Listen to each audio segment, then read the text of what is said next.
שהעבודה שלי גרועה. הכלכלה גרועה, והדרך היחידה שבה הדברים יוכלו להשתפר, ואני אעשה משהו בקשר לזה.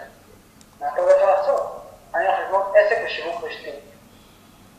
חברת שיווק רשתי מאפשרת לך לבנות עסק משלך, על ידי יצירת קבוצה של מפיצים ולקוחות, הצורכים את המוצר הנמכר על ידי החברה. זה נשמע כמו אחת מהפירמידות האלה. מה אתה מתכוון שאתה אומר פירמידות? הדברים האלה שבאנשים היחידים שמצליחים, אלה שלמעלה. אתה מתכוון כמו החברה שבה אתה עובד?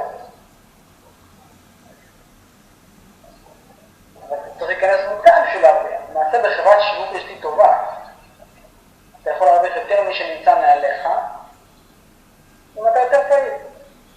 אתה בטוח שזאת תרמית פירמידה? איך אתה כל כך בטוח? תרמית פירמידה שאתה עושה את כל הכסף שלך מצירוף אנשים ואין מוצר או שירות. עדיין נשמע כמו תרמית פירמידה. בחברת שיווק רשתי לגיטימית, אתה מוצא את רוב הכסף שלך מהעבודה שאנשים צורכים את המוצרים. עדיין נשמע לי כמו תרמית פירמידה. מאיזו בחינה? וכשמתארים את זה, יש צורה שזה קשור.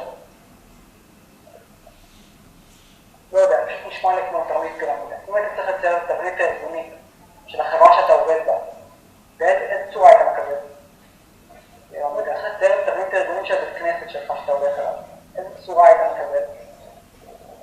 אם היית צריך לצייר את התבנית הארגונית של הצופים, איזה צורה היית מקבל?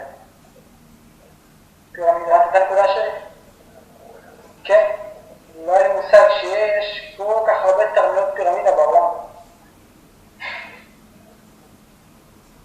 אני חושב שתצליח לעשות את כסף, כי מצד העבודה של ארצות הברית.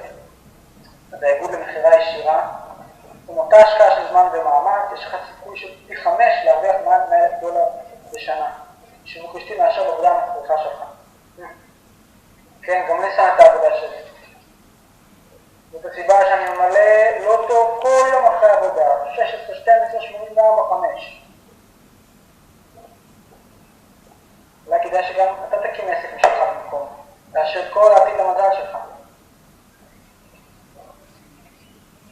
ושמעתי שאנשים אומרים שדברים שליליים, אז למשל, איסי, לא, שלא עסק משלו, לא, מחשיב אותו כמקום נאמן בנושא, לא, מחשיב אותו כמקום נאמן בנושא כלשהו, האמת שלא, ממש לא.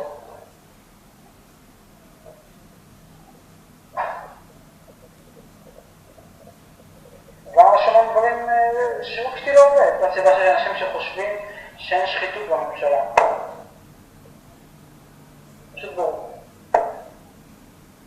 הם מומחים מעניינים, טובים, שתומכים שמות על רדות קיוסקי, מחבר של אבא עשיר, אבא עני, כמה מקווים יותר בכל הזמנים. לא, תומך גדול בשיווק רשתי. הוא רואה את זה העסק המושלם. שמעת על דונלד טראמפ? כן, יש לו שיער מצחיק, גם תומך גדול בשיווק רשתי. שמעת על וורן באפט? מצליח הגדול יותר בכל הזמנים? לא, גם תומך בשיווק רשתי. האנשים האלה מומחים יותר ממיסים? כן. לא יודע, עדיין נשמע כמו תרמית פירמידה. אתה צוחק עליהם. הם הקשבת בכלל למה שאמרתי לך. כן, אני עדיין חושב שזה תרמית פירמידה. אתה יכול בבקשה להסביר את הטיעון שלך?